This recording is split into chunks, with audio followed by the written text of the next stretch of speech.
अस्सलाम वालेकुम एवरीवन, क्या हाल है आप सबका। I hope you all are doing well. Welcome back to my channel, welcome back to another video.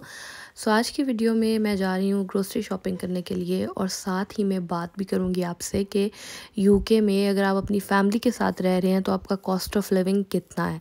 अच्छा, इस वीडियो में ना हम तमाम चीज़ें डिस्कस करेंगे, जैसे आपका घर का रेंट कितना हो सकता है, आपकी ग्रोसरीज पे कितना ख़र्चा हो सकता है, इसके साथ गाड़ी रखनी है तो क्या एक्सपेंस आएगा, गाड़ी नहीं रखनी पब्लिक ट्रांसपोर्ट यूज़ करनी है तो उसका क्या सीन है। मतलब जितनी भी चीज़ें आती हैं ना आपके जो इम्पॉर्टेंट होती हैं, ठीक है, जो कॉस्ट ऑफ लिविंग में ऐड अप होती हैं, वो सब हम इस वीडियो में डिस्कस करेंगे। सो चलिए जी वीडियो को स्टार्ट करते हैं। तो सबसे पहली चीज़, सबसे इम्पॉर्टेंट चीज़ जो होती है वो होती है आपकी अकोमोडेशन का ख़र्चा। सो अगर आप लोग एज अ फैमिली रह रहे हैं, अगर तो आप लोग दो हस्बैंड वाइफ, साथ में आपका एक बेबी है, सो आप लोग शेयरिंग पे भी रह सकते हैं। बेबी अगर छोटा है, 2 साल से छोटा है, तो आपको, या चलें 2 साल 3 साल तक भी है, तो आपको एक कमरा जो है ना, एक रूम शेयरिंग में मिल जाता है आराम से। अच्छा रूम, डबल रूम मिलता है।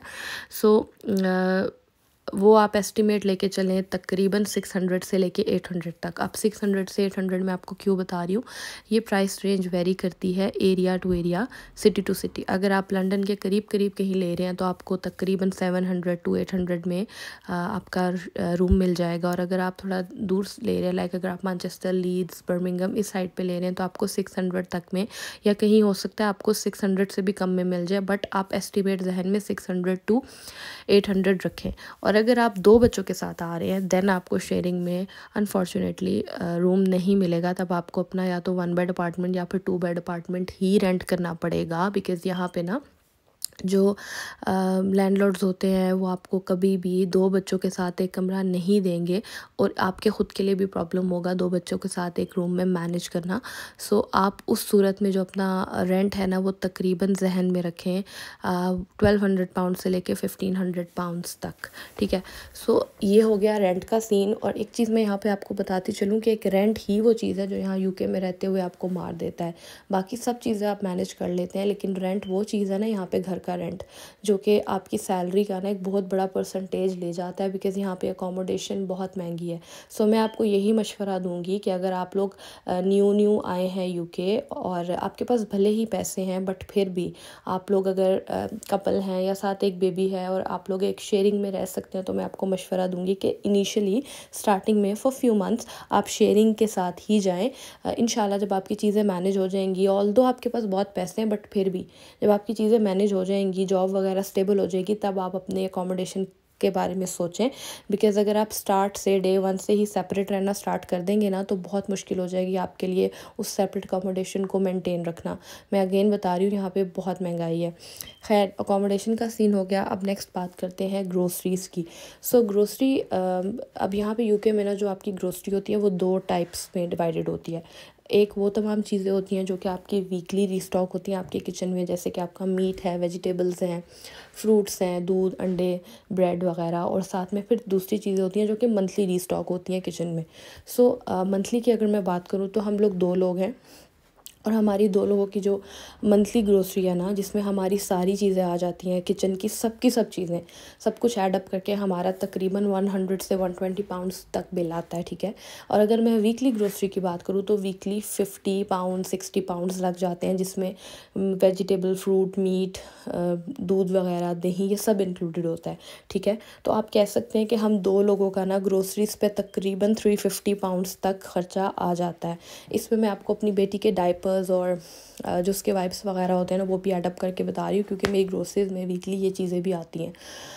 सो अगेन ग्रोसरीज जो है ना, ये टोटली डिपेंड करता है आपके ऊपर कि आपका किचन आप किस तरह से चला रहे हो, आपकी मील प्लानिंग क्या है। देखें, इस सिंपल सी बात है, कुछ लोग होते हैं जो कि वेजिटेरियन होते हैं, वो लोग जो है वो नहीं मीट खाते। सो उन लोगों का जो ग्रोसरीज का ख़र्चा है वो थोड़ा सा कम हो जाएगा, बिकॉज़ वो जो मीट का एक होता है ना सीन, वो निकल जाएगा। और जो लोग मीट ज़्यादा खाते हैं, दाल सब्ज़ी कम खाते हैं, फिर उनका ख़र्चा थोड़ा सा ज़्यादा हो जाएगा, ठीक है। सो ये मैंने आपको एग्जांपल दिया है। अगर आप लोग पूरे हफ्ते का मील प्लान इस तरह से रख रहे हैं कि आपका दाल भी बन रही है, सब्ज़ी भी बन रही है, मीट भी बन रहा है, दैन आपका ख़र्चा बहुत नॉर्मल आएगा, बहुत ज़्यादा नहीं आएगा।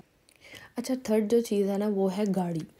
यूके में गाड़ी ख़रीदना बहुत इजी है, ठीक है। खैर, गाड़ी तो एक पूरा एक टॉपिक है जिसके ऊपर मैंने इंशाल्लाह आने वाली किसी वीडियो में आपसे बात करनी है। काफ़ी सारी चीज़ें हैं जो मैं आपसे इस बारे में शेयर करना चाहती हूँ, लेकिन यहाँ पे गाड़ी ख़रीदना बहुत इजी है, गाड़ी आपको बहुत अच्छे से रेट्स में मिल जाएगी यहाँ पे, बट यहाँ पे गाड़ी रखना बहुत ज़्यादा मुश्किल है, बहुत एक्सपेंसिव है।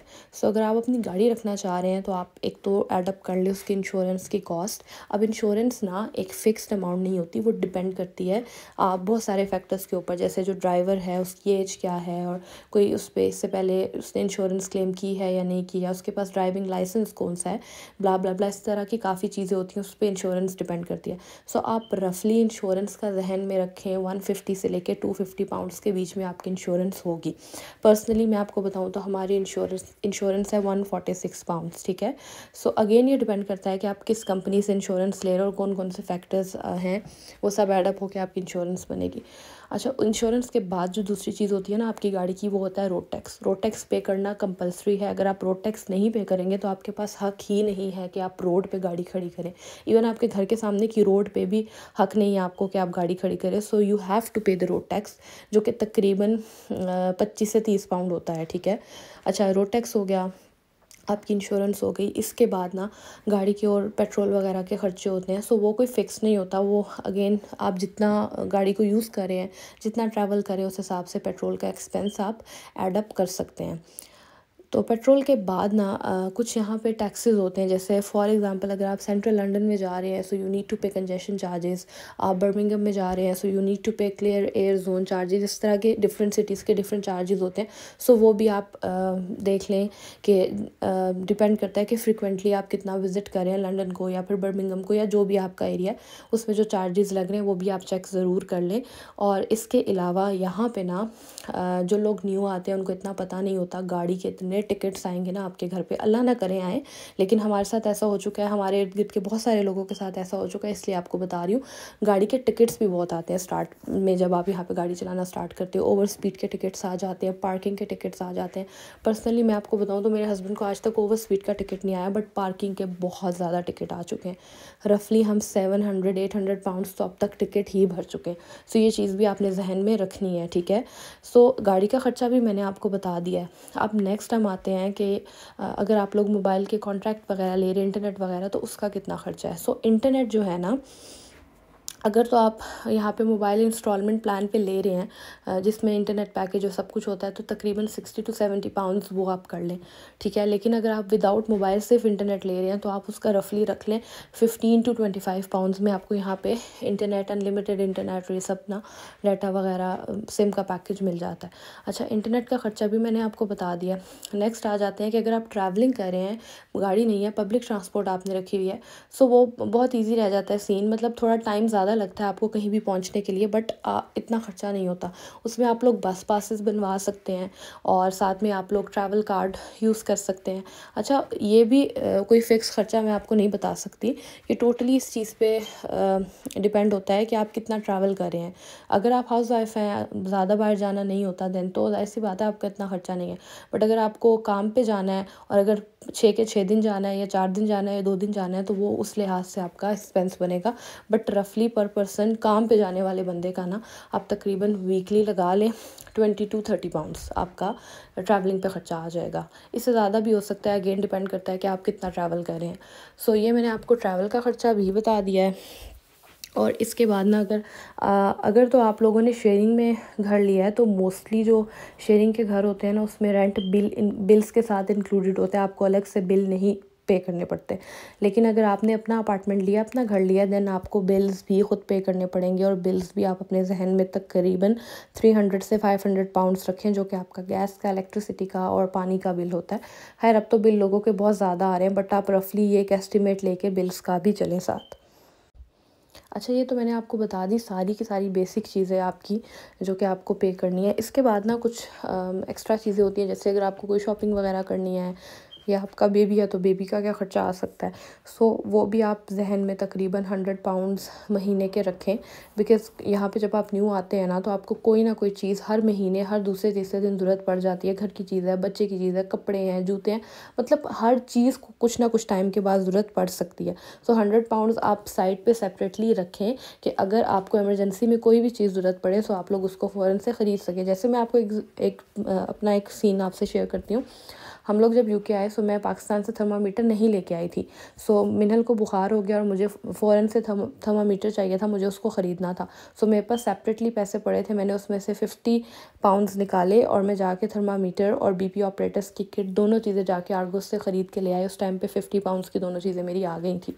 सो ये दोनों चीज़ें इंपॉर्टेंट थी, उस टाइम पे हमें ज़रूरत थी तो हमने लेके रख ली। सो इस तरह आपको भी कोई चीज़ ऐसे मुश्किल वक्त में ज़रूरत पड़ सकती है और आपको ख़रीदनी भी पड़ेगी। सो मेक श्योर कि ये आपने ना पैसे अलग से निकाल के रखने हैं शॉपिंग के लिए। अगर नहीं ज़रूरत पड़ी तो ऑब्वियसली आपकी सेविंग, आप उसको बाद में यूज़ कर सकते हैं।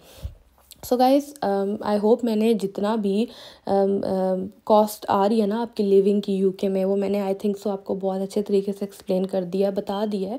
और अब मैं आपको एक बात बताऊं कि जितने भी पैसे मैंने आपको बताए ना, आपको सुनने में अगर आप अभी तक यूके नहीं आए या न्यू आए हैं तो आपको ज़्यादा लग रहे होंगे, बट एक बार जब आप यहाँ पे आके रहना स्टार्ट करते हैं, आपकी जॉब स्टेबल हो जाती है, तो आप इतने पैसे अल्हम्दुलिल्लाह बना लेते हैं कि आप ये सब एक्सपेंस कवर कर सकते हैं। सो परेशान नहीं होना, महंगाई यहाँ पे हो गई है, बट ऐसा नहीं है कि यहाँ पे कुछ भी इम्पॉसिबल है। अगर आप काम करेंगे, मेहनत करेंगे तो सब कुछ पॉसिबल है। आप अपना गुज़र बसर तो करेंगे ही, बट अपने ड्रीम्स भी फुलफ़िल कर सकते हैं, अपने गोल्स को भी अचीव कर सकते हैं, बिकॉज़ ये कंट्री अपॉर्चुनिटीज़ का कंट्री है।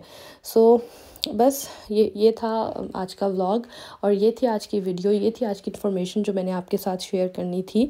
आई होप आप लोगों के लिए मेरी वीडियोस यूज़फुल रहती हैं और आप लोग को कुछ ना कुछ सीखने को या कुछ ना कुछ समझने को ज़रूर मिलता है मेरी वीडियो से। सो बस यहाँ पे वीडियो को एंड करते हैं और मैं जाती हूँ जल्दी से टिम हॉर्टन्स अपने लिए लेती हूँ कॉफ़ी, और इंशाल्लाह नेक्स्ट वीडियो में आपसे बहुत जल्द मेरी मुलाकात होगी। तब तक के लिए अपना बहुत बहुत ख्याल रखें। मेरे चैनल को अभी तक सब्सक्राइब नहीं किया तो सब्सक्राइब करें और कमेंट सेक्शन में ना अपना फीडबैक ज़रूर दिया करें मेरी वीडियो से रिलेटेड कि आपको वीडियो कैसी लगी है। ओके देन, अल्लाह हाफिज़।